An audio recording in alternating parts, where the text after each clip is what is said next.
It's crazy how one small decision can change the entire trajectory of your life. And it could be something that happened years ago and you don't even realize it. And it's crazy when you think back on it, that one thing that you were like, oh, maybe not. Because like I definitely considered being like, okay, let's not do this. I don't think we should do this. And boy, am I glad I did. Well, hi there and welcome. I'm Joan Posivy, host of the Side Hustle Hero podcast, the show that is laser focused to inspire you to start or to scale your side hustle income streams. Well, little did today's guest realize it at the time, but that thing that she did was the beginning of what would become her lucrative side hustle as a video editor. Business ramped up for Jess Herring when an email from Twitch landed in her inbox. A new niche was opening up, and she recognized what an opportunity it could be. Today, Jess earns between $7,000 and $12,000 a month, largely through her freelance work as a video editor. She'll tell you how she did it and how she continues to increase sales. It's an inspiring story of wanting to provide for her son the opportunities that she never had growing up in extreme poverty. The success tips that she shares can be applied to both our business and personal lives, including her belief that no dream is silly. Any dream you have, says Jess, is worth pursuing. She's living proof. And I have a favor to ask.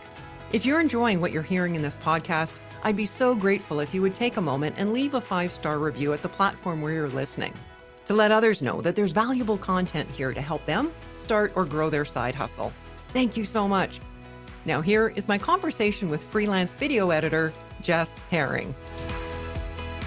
Well, welcome, Jess. Hi, thank you so much for having me. Well, as someone who earns between $7,000 upwards of $12,000 a month on Fiverr, that's correct?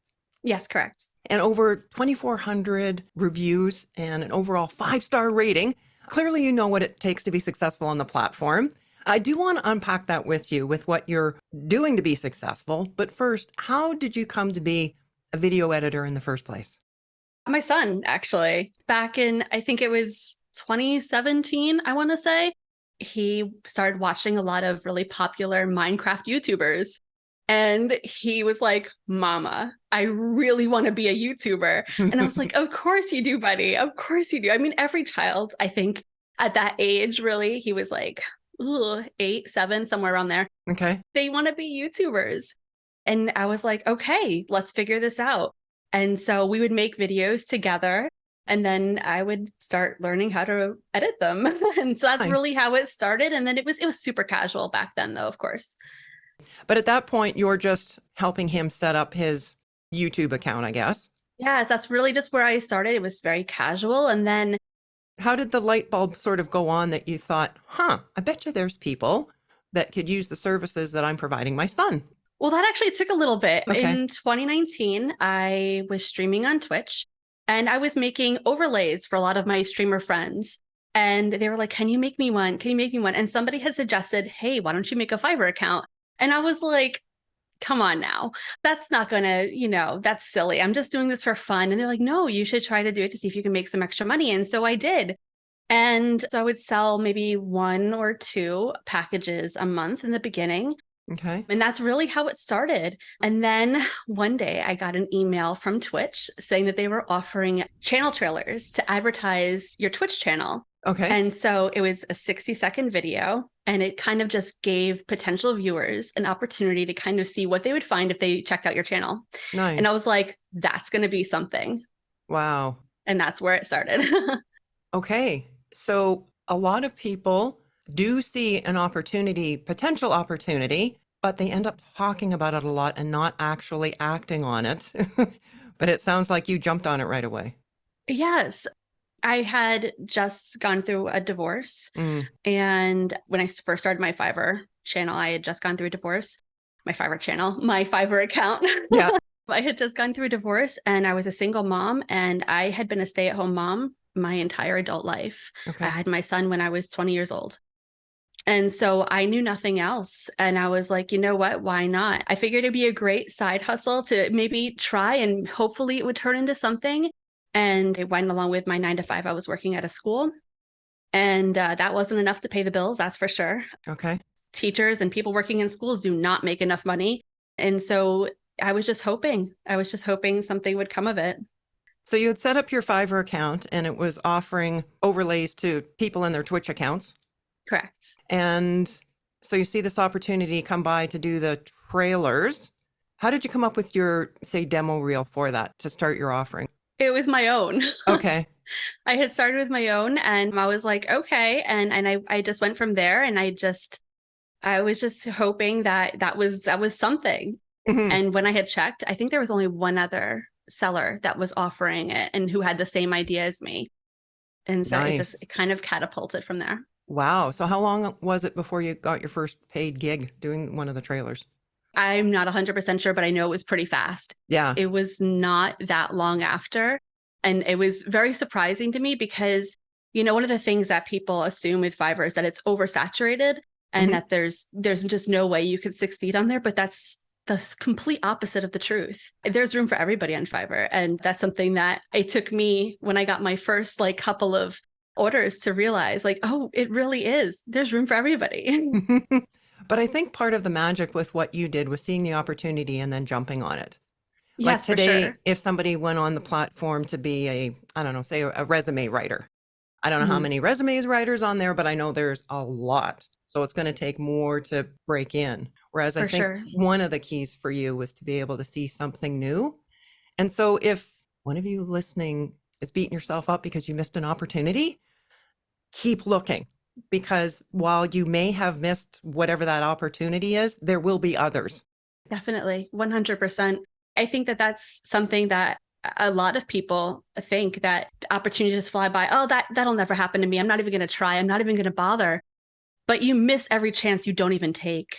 And it took me until I was in my 30s to really realize that and to start like living and realizing, hey, I can do this. I can achieve this.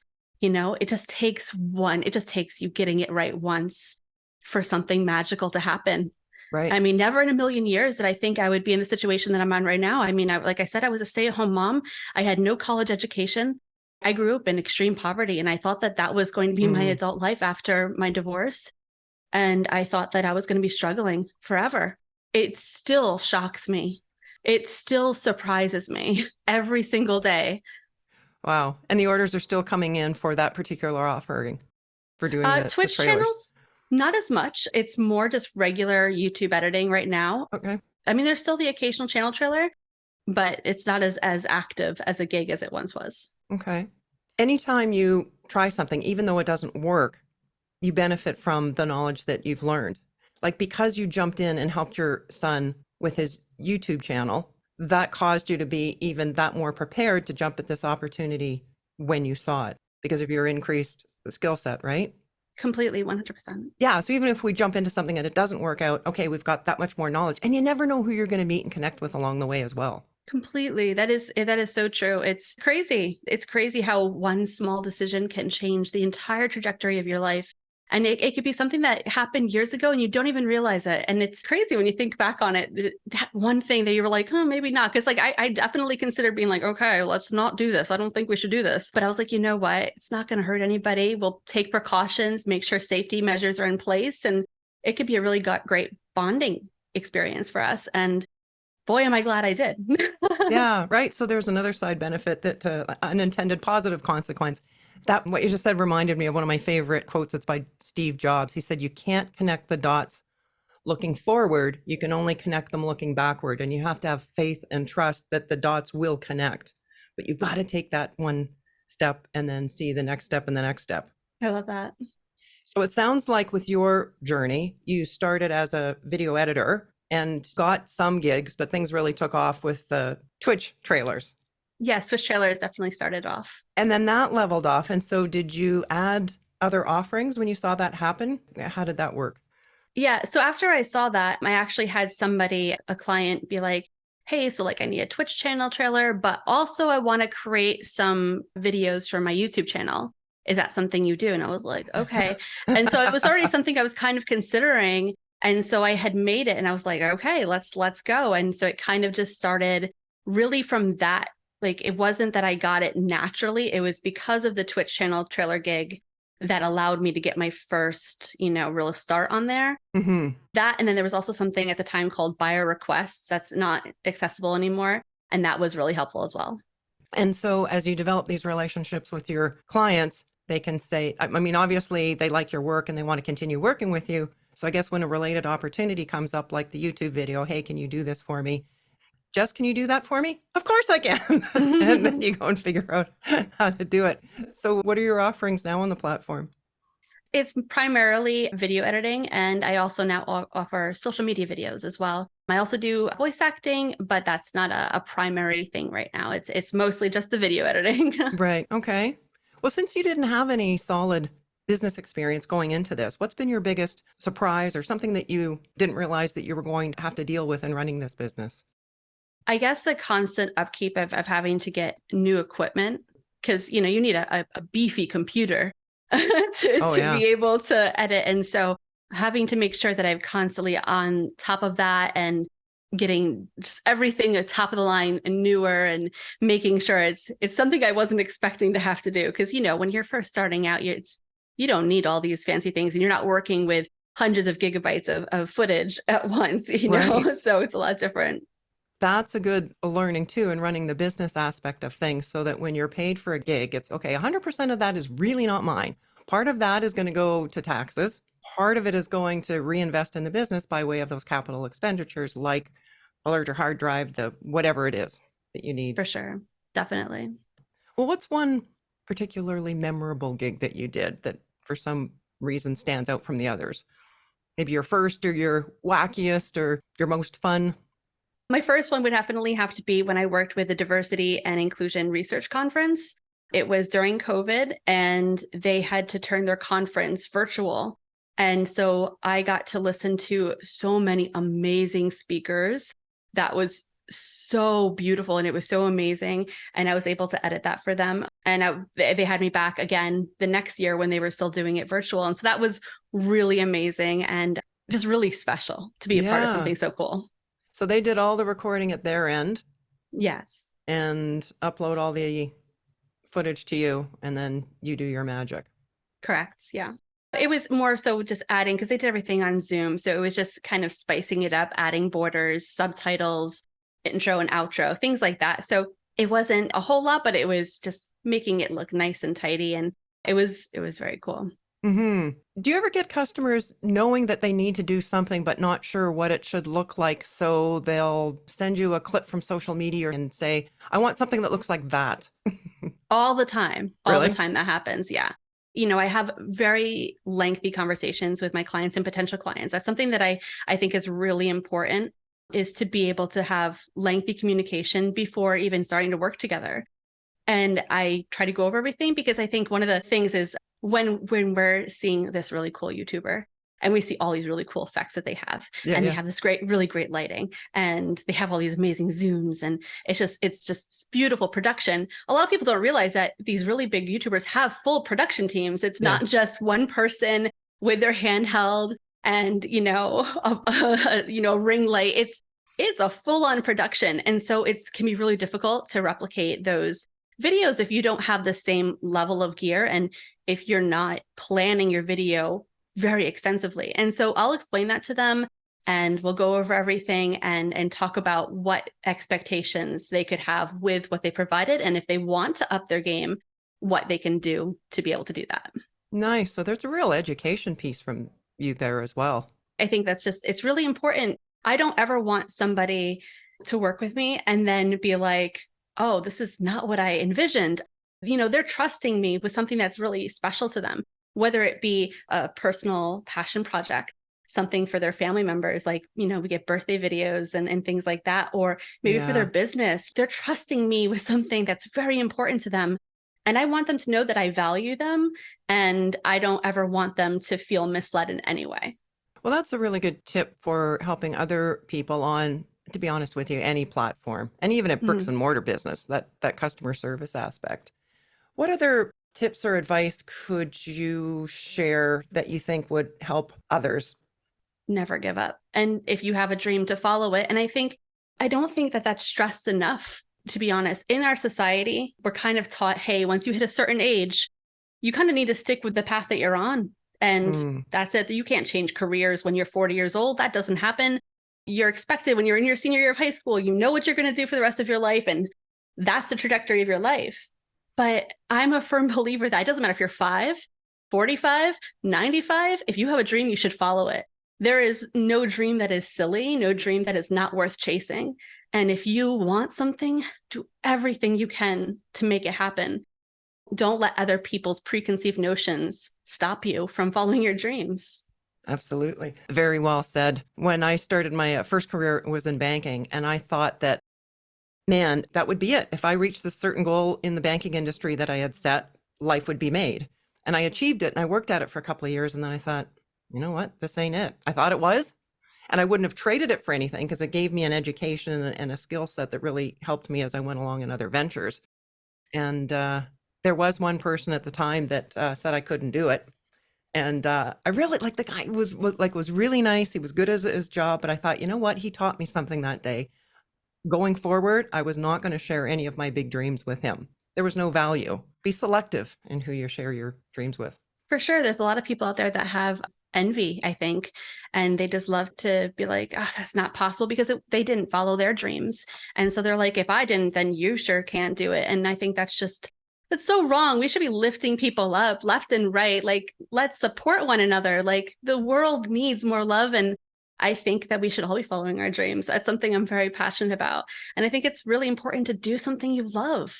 You should be always doing something you love. You know, one thing that I bet a lot of my clients don't realize is that I think about them often. I think about all of my clients. I have clients that, I haven't seen, that they decide that YouTube is no longer their journey or what have you. And I think about them and I hope that they're doing well. My heart truly cares about their journey and think that's important. If I didn't love what I did, then it'd be a different story, I think. Apparently you put in some long hours. Yes. Yeah, I do. What does your schedule look like? It varies every single day. Okay. The busiest seasons, I could be working 16 hours. Wow. And sometimes it's just 5 or 6. So it really just depends. Yeah. Right. But the beauty of working from home is I can stop and my son can be like, hey, let's all play a family board game, and we'll all play a family board game, or we'll play a video game together, or we'll go do something. And that's like the beauty of working from home, is that there's no real set schedule. Right. It's very flexible. Working from home and being self-employed, that you've got that control. For sure. But if you do want to drop everything and play that board game, you can, because you know that you can work on it tonight and still make the deadline. And something tells me that you probably submit the finished product to your clients oftentimes ahead of schedule anyway. Oh yeah, definitely. I'm very structured. I have my calendar. It's very structured. I would never want to have a client get something late. I want them to know that I value them. I value their time, and I would never disrespect them by being late. Yeah. And as a Fiverr buyer, I appreciate when I get the order, the finished product back ahead of time. That's nice. Yeah. And the businesses that I have, I used to always open 5 minutes earlier than the set time, like on the bricks and mortar places that I have. And people were just thrilled, even if it was just 5 minutes. But they got in early and just loved it, and they became fans. I think it makes a big difference for sure. Time and time again, it seems that people give up too early if they had just stuck it out a little bit longer. And that's got to happen to you as well. There's been times when you thought, oh, is this going to work out? Or where's the next gig going to come from? What causes you to keep going? My family. Yeah. My family, 100%. And also myself, proving to myself that I could do it. Because I never in a million years thought I could do something like this. Never in a million years did I think that I could do this. But here I am proving myself wrong every single day, and I'm going to keep doing it, and I'm going to keep striving for more and more. Nothing's going to stop me. And I think that that's really important, is that you have to have that drive to keep on going. There's got to be an underlying belief there. You can do this. Like I'd mentioned before, I grew up in extreme poverty, and I never wanted that for my son. I never wanted him to have to wonder if the bills were going to be paid that month. I never wanted him to have to deal with that. When I went through my divorce, I started working at a school district, and I loved it. I love kids. Kids are great. And so that was a blast.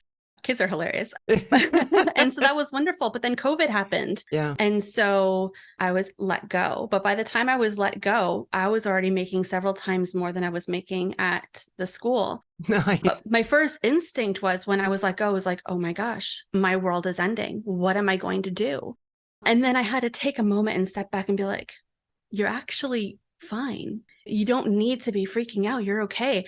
And I was going to do everything in my power to make sure that I stayed that way. Yeah. Tell me about that first gig that you got. Do you remember that first order that came in? Like I mentioned, there was something called buyer requests. And essentially, it was where people could kind of list what they were looking for.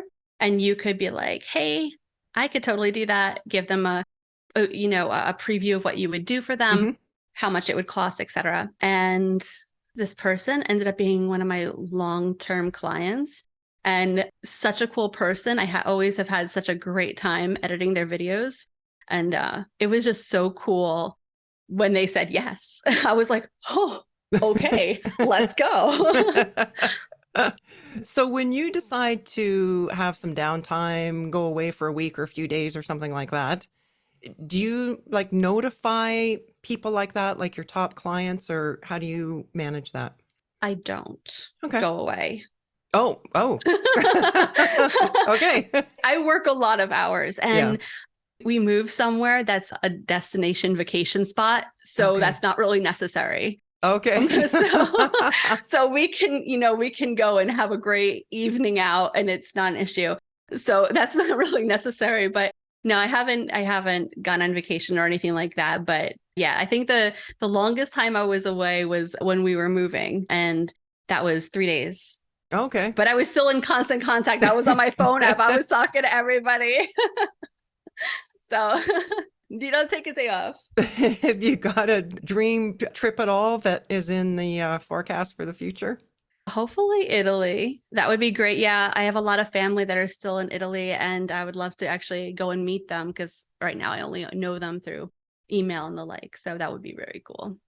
And I hope that if you decide that you're going to go on that trip, that you hang up your clothes sign for a few days and really enjoy yourself there. Yeah, for sure. It's something that I've wanted to do pretty much my whole life. So that would be really amazing to go. I'm hoping in a couple of years that we'll be able to take like a week and be able to go. That'd be great. Oh, awesome. And it sounds like because of your success on the platform, you do have the ability to just, be in a store and see something and just buy it, not have to worry about putting it on a charge card or how has that affected you? How does that feel? Crazy. Crazy. That's the only way to describe it is it's still shocking to me that that's something I can do when there's something that my son has talked about and I can just go get it for him and surprise him.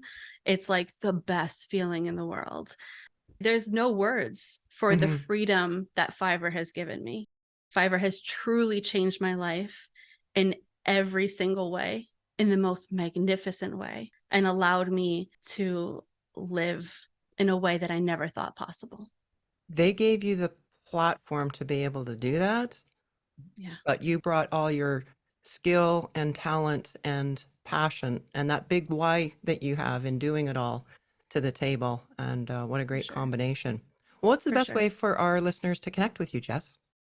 So I don't have a lot of social media. I don't really do it. It's in the works. I just don't have a lot of free time to do it. Exactly, But right? Yeah, but I do have plans to start doing videos on my YouTube channel to be able to provide tips for people who want to do YouTube or just, create their own videos. So sure. you could find me on Fiverr at Okay, official37, YouTube, Instagram, and TikTok at official37 as well. awesome. And we'll definitely have those links in the show notes. Thank you. So, what's your best tip to inspire others to start or grow their side hustle dream? Keep learning.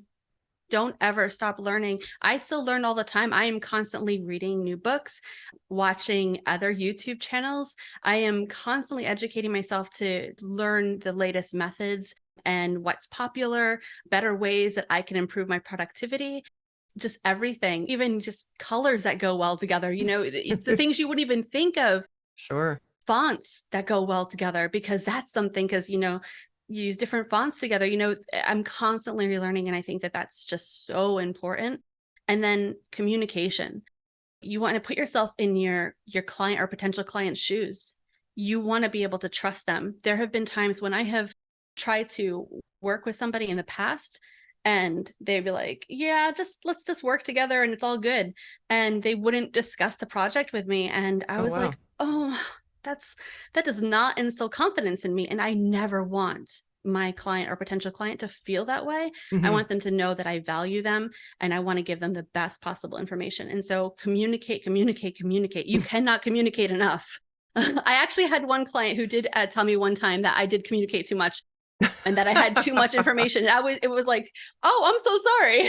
I just want to make sure that I give you exactly what you're looking for. Mhm. But on the most part, I think communication is the most important thing.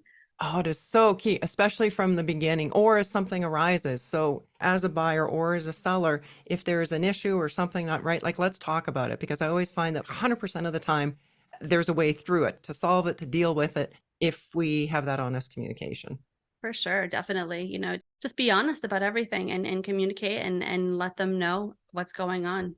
Yeah. So, in your mind, you're good. You've done what you feel that you could to address the situation, then it's up to them. Yeah. And if they don't communicate, at least you reached out and you tried. Mm-hmm. Exactly. Well, thank you so much, Jess, for sharing your story. Very inspiring what you've been able to accomplish. And Thank you so much. thank you for being today's Side Hustle hero. Thank you for having me. Jess said, don't let other people's preconceived notions stop you from following your dreams. There are a lot of dream stealers out there in the world. Don't let one of them steal yours. Protect them by not sharing your big goals and dreams with people who you know are not going to be supportive. It can be fatal for your dreams, especially when the idea is new and you haven't made much headway. It can be too easy to succumb to outside criticism of your crazy goals, of your crazy dream.